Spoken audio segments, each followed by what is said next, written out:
Guys, TET crack channel में फिर से आप सभी का बहुत बहुत स्वागत है, वेलकम है। हम बात करेंगे लास्ट चैप्टर को कंटिन्यू रखते हुए ही आज ट्रांसफ़र ऑफ लर्निंग के बारे में। तो आज की जो वीडियो है कम्प्लीटली इसी पे होगी, ट्रांसफ़र ऑफ लर्निंग। और मेरा मानना है कि जो भी आपका अधिगम का चैप्टर है उसमें से सबसे ज़्यादा जो क्वेश्चन बनने के चांस है वो ट्रांसफ़र ऑफ लर्निंग के हैं, जिसे हिंदी में कहते हैं अधिगम स्थानांतरण या फिर अधिगम अंतरण। तो काफ़ी इंपॉर्टेंट टॉपिक है, जानेंगे डिटेल में और अंडरस्टैंडिंग को और भी बेटर करेंगे। अगर चैनल को सब्सक्राइब नहीं किया है तो सब्सक्राइब कर लीजिएगा। टेट एग्ज़ाम ओरिएंटेड है, बिल्कुल आपको जो है एकदम एग्ज़ाम के व्यू से बहुत ही इंपॉर्टेंट डाटा ये प्रोवाइड करेगा। तो चलिए टाइम ना ख़राब करते हुए जल्दी से स्टार्ट कर लेते हैं। ट्रांसफ़र ऑफ लर्निंग यानी कि अधिगम स्थानांतरण।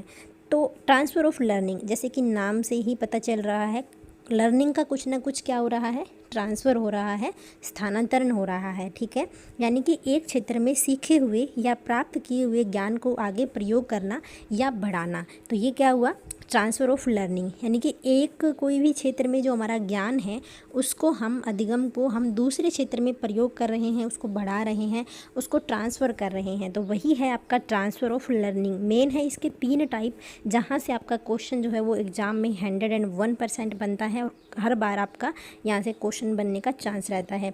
तो 3 टाइप कौन से हैं चलिए जान लेते हैं डिटेल में। तो नंबर फर्स्ट आपका आता है positive transfer. Positive transfer number second पे आता है नेगेटिव ट्रांसफ़र और नंबर थर्ड है जीरो ट्रांसफ़र। बिल्कुल आसान है, अच्छे से समझिएगा इसको। तो पॉजिटिव ट्रांसफ़र क्या होता है, सकारात्मक या धनात्मक अधिगम स्थानांतरण भी इसको कहते हैं। नेगेटिव ट्रांसफ़र को ही आप हिंदी में इसको नकारात्मक, ऋणात्मक या अधिगम स्थानांतरण कहेंगे। और जीरो ट्रांसफ़र आपका होगा शून्य अधिगम स्थानांतरण। ठीक है, तो देखिए सबसे पहले आता है पॉजिटिव ट्रांसफ़र। पॉजिटिव ट्रांसफ़र क्या होता है गाइस, तो पॉजिटिव ट्रांसफ़र का मतलब है कि जो भी हमने ज्ञान प्राप्त कर रखा है, जो भी हमने अधिगम कर रखा है, उसको हम आगे यूज़ कर रहे हैं कोई किसी और क्षेत्र में, और वो हमारा जो पुराना वाला ज्ञान है नए ज्ञान प्राप्त करने में सहायता कर रहा है। यानी कि पुराना जो सीखा ज्ञान है वो नए ज्ञान में सहायक है। किस प्रकार से, एग्जाम्पल से आपको बेटर समझ आएगा। देखिए, जैसे हमने साइकिल चलाना सीख रखा है, हमें साइकिल चलाना आता है, और फिर अगर हम गाड़ी चलाना सीखेंगे तो हमारे लिए ईजी रहेगा। क्यों? क्योंकि हमने ऑलरेडी पहले साइकिल सीख रखी है, तो हमें थोड़ा सा जो हैंडल करने का जो रहेगा वो ज़्यादा बेटर रहेगा अगर हम कंपेरिजन करें उस इंसान से जिसने साइकिल चलाना नहीं सीखा है। तो यानी जो हमारा पुराना ज्ञान है वो हमारे नए ज्ञान के अंदर क्या कर रहा है, हमारी सहायता कर रहा है। ठीक है, इसी प्रकार से एक एग्जाम्पल आप और देख सकते हैं। जैसे कि हमने कोई पहले ऑनलाइन लेक्चर किया, तो जैसे ही हम ऑनलाइन लेक्चर करते हैं हमें अच्छे से कोई टॉपिक समझ आ जाता है। ठीक है, फिर उसके बाद में हम वही जो लेक्चर हमने किया है उसी लेक्चर को जब हम बुक से रीड करते हैं तो हमें बहुत अच्छे से समझ आता है। यानी कि जो हमने पुराना ज्ञान प्राप्त किया है वो ज्ञान हमारे नए ज्ञान के अंदर सहायता कर रहा है, सहायक बन रहा है। तो यही होता है आपका पॉजिटिव ट्रांसफ़र या फिर सकारात्मक धनात्मक अधिगम स्थानांतरण। क्लियर है ना। इसके बाद में नेक्स्ट आता है आपका नेगेटिव ट्रांसफ़र, नकारात्मक ऋणात्मक अधिगम स्थानांतरण, जिसका मतलब ये होता है कि जो हमने पहले सीख रखा है, जो हमारा ज्ञान है पहले का, वो हमारे नए ज्ञान प्राप्त करने में बाधा उत्पन्न कर रहा है। किस प्रकार करेगा, बेटर समझ लेते हैं एग्जाम्पल से। देखिए, जैसे अगर कोई हिंदी का अध्यापक है, ठीक है, अगर उसको बोल दिया जाए कि जाके आप इंग्लिश की क्लास ले लीजिए, तो अब आप खुद सोचिए कि कोई हिंदी का अध्यापक है जो प्रॉपर हिंदी बोलता हो, जो सब हिंदी में पढ़ा रहा है, सब बिल्कुल हिंदी का है, एकदम डेडिकेटेड, तो वो इंग्लिश जब पढ़ाएगा तो उसको दिक्कत आएगी ना। तो यानी कि उसका जो पुराना ज्ञान है हिंदी का, वो उसके जो इंग्लिश पढ़ाने में क्या करेगा, उसको प्रॉब्लम क्रिएट करेगा। तो ये एक प्रकार का क्या हुआ आपका, ये हुआ नेगेटिव या फिर नकारात्मक स्थानांतरण। इसके अलावा आप एक बात और एक एग्जांपल और सोच सकते हैं कि कोई हिंदी मीडियम का बच्चा है, अगर उसके पेरेंट्स ने उसका इंग्लिश मीडियम के स्कूल में एकदम से दाखिला करवा दिया हो। जैसे कोई बच्चा 8th तक पढ़ लेता है वो हिंदी मीडियम से, फिर उसको एकदम से 9th क्लास में प्राइवेट में एकदम बढ़िया से इंग्लिश वाले मीडियम स्कूल में डाल दिया जाता है, तो क्या होगा, उसका जो हिंदी वाला जो ज्ञान है वो उसको कहीं ना कहीं प्रॉब्लम क्रिएट करेगा। तो इस प्रकार का जो स्थानांतरण होगा वो किस प्रकार क्या होगा, नेगेटिव ट्रांसफ़र या नकारात्मक ऋणात्मक अधिगम स्थानांतरण। क्लियर। इसके बाद में एक आता है आपका जीरो ट्रांसफ़र। जीरो ट्रांसफ़र का मतलब ये होता है कि जो पहले सीखा हुआ ज्ञान है वो जब हम कोई नया ज्ञान सीखते हैं तो उस पर कोई प्रभाव नहीं डालता, ना कोई नेगेटिव इफेक्ट डालेगा, ना कोई पॉजिटिव इफेक्ट डालेगा, तो उसी को तो कहेंगे फिर जीरो या फिर शून्य अधिगम स्थानांतरण। तो इसका एग्जाम्पल क्या हो सकता है, जैसे कि हमने पहले अंग्रेजी का चैप्टर याद किया, उसके बाद हम गणित पढ़ रहे हैं, तो आपको पता है कि उस पर कोई इफेक्ट नहीं पड़ेगा, हमारे अंग्रेजी का है, इसके बाद हम गणित पढ़ेंगे तो हमारा अपना अलग एक्सपीरियंस है ना, तो उसका कोई इफेक्ट नहीं होगा। अब एक डॉक्टर है, वो घर जाके अपने बच्चे को पढ़ा रही है, तो क्या उसके डॉक्टर होने का उस पर कोई नेगेटिव इफेक्ट पड़ेगा? बिल्कुल नहीं पड़ेगा। वो अपना जो उसका जो डॉक्टर, जो उसकी जॉब है, जो डॉक्टर है, जो उसके पैसेंस है, वो अलग हैं, ठीक है। तो और जो अपने बच्चों को पढ़ा रही है वो उसका अपना अलग एक्सपीरियंस है, डॉक्टर का अलग एक्सपीरियंस है, तो उसका कोई भी रिलेशन आपस में नहीं है और कोई भी इस पर इफ़ेक्ट नहीं पड़ेगा, तो इसको हम कहेंगे शून्य या फिर जीरो इफ़ेक्ट, ठीक है। अब इसमें से जो आपका इम्पोर्टेंट है, जो आपका पॉजिटिव ट्रांसफ़र लर्निंग है, पॉजिटिव ट्रांसफ़र या जो धनात्मक सकारात्मक अधिगम ट्रांसफ़र है, सॉरी, जो स्थानांतरण है, उसके टाइप्स हैं आगे 3 टाइप्स, जहाँ से आपका क्वेश्चन जो है मोस्टली बनता है एग्ज़ाम में। तो देखिए अब क्या क्या है पॉजिटिव ट्रांसफ़र के टाइप। तो सबसे पहले आता है क्षैतिज स्थानांतरण, ये आपके पॉजिटिव ट्रांसफ़र के टाइप हैं, ध्यान रखिएगा। सबसे पहले आपका आता है क्षैतिज स्थानांतरण। पहले हमने बात की है 3 प्रकार के ट्रांसफ़र ऑफ लर्निंग की, पॉजिटिव, नेगेटिव और जीरो। उसके बाद में जो पॉजिटिव वाला है, यानी कि जो आपका एक क्षेत्र से दूसरे क्षेत्र में जब हम जाते हैं तो पहला ज्ञान दूसरे ज्ञान के अंदर क्या करता है, सहायता प्रदान करता है, उसी की ये आगे टाइप्स हैं। नंबर 1 आता है क्षैतिज स्थानांतरण, नंबर 2 आता है आपका ऊर्ध्व स्थानांतरण, नंबर 3 आता है द्विपार्श्वीय स्थानांतरण। इंग्लिश में याद करिएगा, ज़्यादा बेटर रहेगा। क्षैतिज स्थानांतरण को कहते हैं हॉरिजॉन्टल ट्रांसफ़र, ऊर्ध्व स्थानांतरण को कहते हैं वर्टिकल ट्रांसफ़र, द्विपार्श्वीय को कहते हैं बाईलैटरल ट्रांसफ़र। तो हॉरिजॉन्टल यानी कि हॉरिजॉन्टल किस प्रकार का होगा, ठीक है, तो हॉरिजॉन्टल यानी कि आपका ये वाला, ठीक है, और वर्टिकल आपका कैसे हो जाएगा, इस प्रकार से, और द्विपार्श्वीय अभी समझ लेते हैं क्या। तो सबसे पहले बात कर लेते हैं हम हॉरिजॉन्टल ट्रांसफ़र की। तो हॉरिजॉन्टल ट्रांसफ़र क्या होता है गाइस, हॉरिजॉन्टल ट्रांसफ़र का मतलब होता है कि एक विषय या क्षेत्र का ज्ञान उसी स्तर में आगे बढ़ता है, यानी कि हमने कोई भी ज्ञान जो प्राप्त कर रखा है, वो ज्ञान जब हम आगे यूज़ कर लेते हैं तो हम उसी क्षेत्र में यूज़ करते हैं हम सेम ज्ञान को। एग्जाम्पल के ज़रिए हम ज़्यादा बेटर से समझ पाएंगे। जैसे कि पहले हम सरल, जब हम स्टार्टिंग में जब हम पढ़ना स्टार्ट करते हैं तो क्या करते हैं, सबसे पहले हमें जोड़ घटा ये सब चीज़ें सीखते हैं ना, तो सबसे पहले हम सरल जोड़ करना सीखते हैं, फिर हम घटा करने सीख जाते हैं, फिर हम उसी से गुना करने सीख जाते हैं, उसके बाद में फिर हम हासिल वाली जो है जोड़ सीखते हैं, फिर हासिल वाली हम जो है घटा सीखते हैं, हासिल वाली गुना सीखते हैं। तो ये इस प्रकार का जो स्थानांतरण है वो आपका क्या होगा, हॉरिजॉन्टल ट्रांसफ़र, यानी कि एक विषय या क्षेत्र का ज्ञान उसी स्तर में आगे बढ़ रहा है। उसके बाद में वर्टिकल जो ट्रांसफ़र है उसमें क्या होगा कि एक विषय या क्षेत्र का जो ज्ञान है वो दूसरे लेवल पे आगे बढ़ेगा, ठीक है। किस प्रकार से, जैसे एक इंसान है, उसने पहले साइकिल चलाना सीखा, फिर उसने बाइक चलाना स्टार्ट कर दिया, फिर उसने कार चलाना स्टार्ट कर दिया, तो उसके ड्राइविंग का जो उसका एक्सपीरियंस है, जो उसका मतलब ज्ञान है, जो अधिगम है, वो अलग अलग क्षेत्र में आगे बढ़ रहा है, ठीक है। एक जैसे कि हमने पहले इन्वायरमेंट पढ़ना स्टार्ट किया, इन्वायरमेंट के हमने नोट्स बनाए, इन्वायरमेंट हमने अच्छे से समझ ली, उसके बाद में हमने सोशल साइंस पढ़ना स्टार्ट कर दिया, सोशल साइंस पढ़ के जब हमें समझ आ गई तो हमने राजनीति स्टार्ट कर दी, राजनीति के बाद हमें लोक प्रशासन में चले गए। तो इस प्रकार का जो ज्ञान है, यानी कि एक अधिगम जो है अलग अलग स्तर पे आगे बढ़ रहा है, तो ये जो आपका आता है ये किस में आता है, वर्टिकल ट्रांसफ़र। इसके बाद में लास्ट आता है बाईलेटरल ट्रांसफ़र। तो बाईलेटरल ट्रांसफ़र क्या होता है, जब बॉडी पार्ट एक दूसरे में संबंध स्थापित कर ले, या जब बॉडी पार्ट्स का कौशल में प्रयोग हो। एग्जाम्पल से ज़्यादा बेटर आपको समझ आएगा, यानी कि एक बालक के राइट हैंड में चोट लगने पे वह लेफ़्ट हैंड से लिखता है, यानी कि यहाँ पे क्या होगा, यहाँ पे हम बॉडी पार्ट्स के अंदर संबंध स्थापित करेंगे।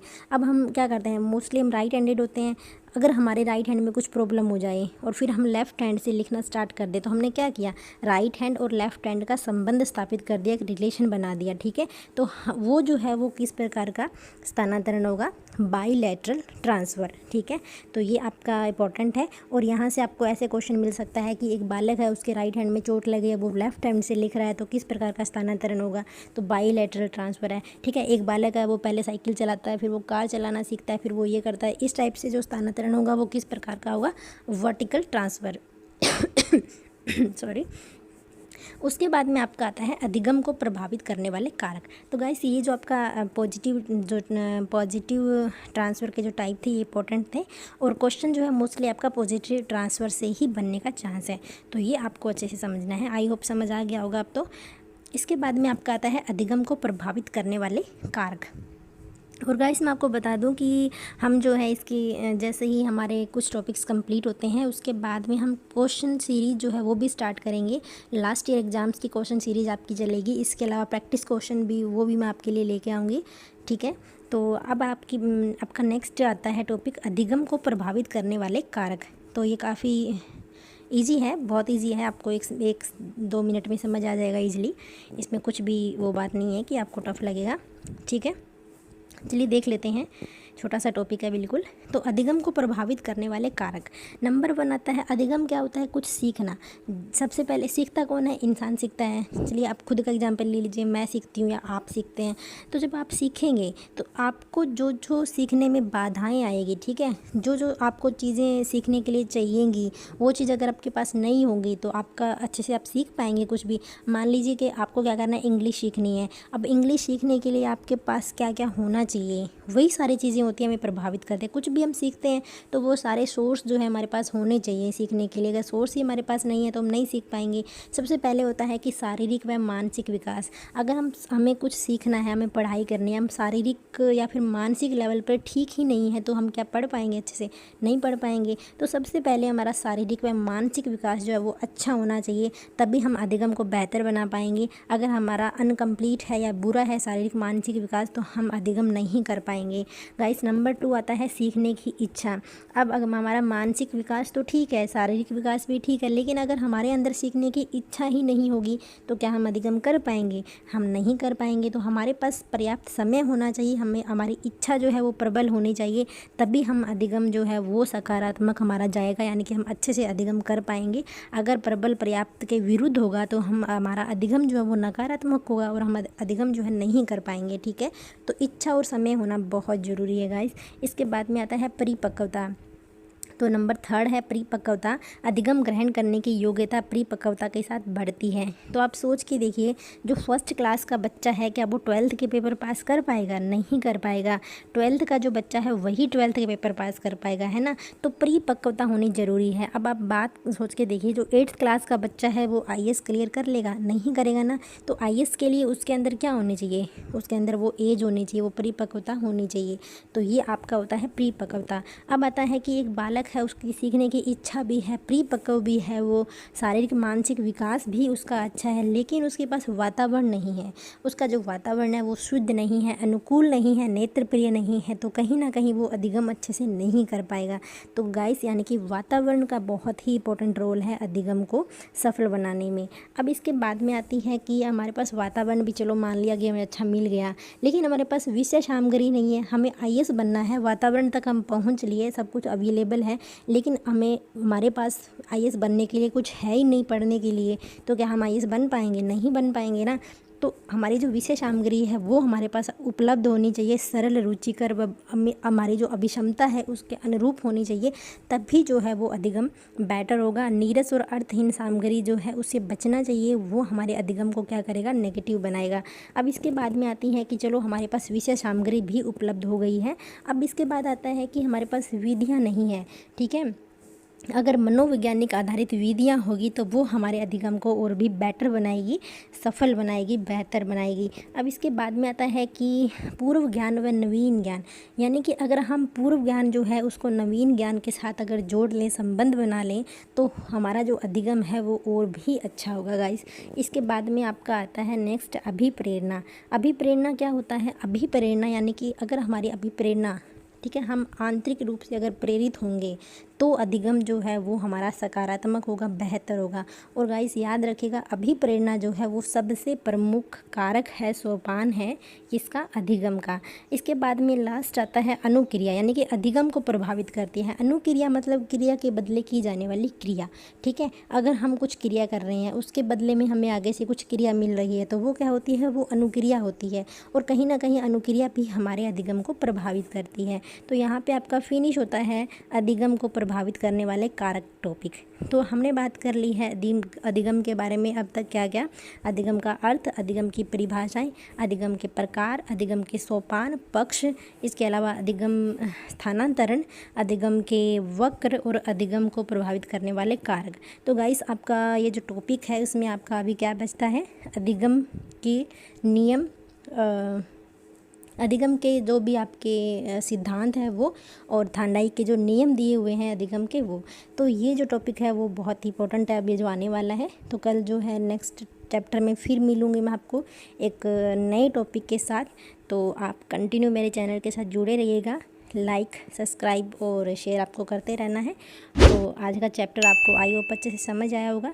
लेसन कोर्स से जुड़ने के लिए आप सभी का बहुत बहुत धन्यवाद।